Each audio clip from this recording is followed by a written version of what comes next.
Assalamualaikum warahmatullahi wabarakatuh. Sampurasun lur, mugi-mugi sing sehat sadayananya, rezekina sing dilancarkeun, amin ya robbal alamin.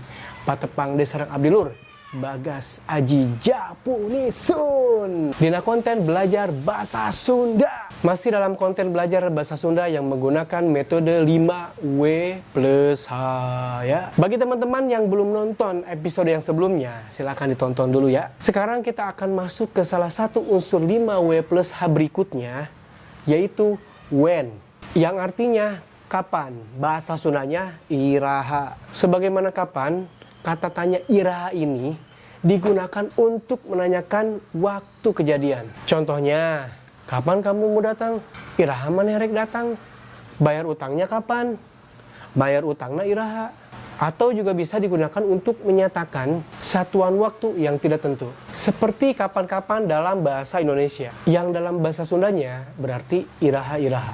Untuk itu, yuk kita masuk ke dalam contoh penggunaan sehari-hari. Kaitalita iraha maneh jadina? Siga nama tanggal 30 September. Hah? Juga PKI wae mana mah? Oh, Iraha maneh bayar utang teh? iraha we atuh. Lamun kawin iraha. Ah, mun eta mah kudu diterehkeun.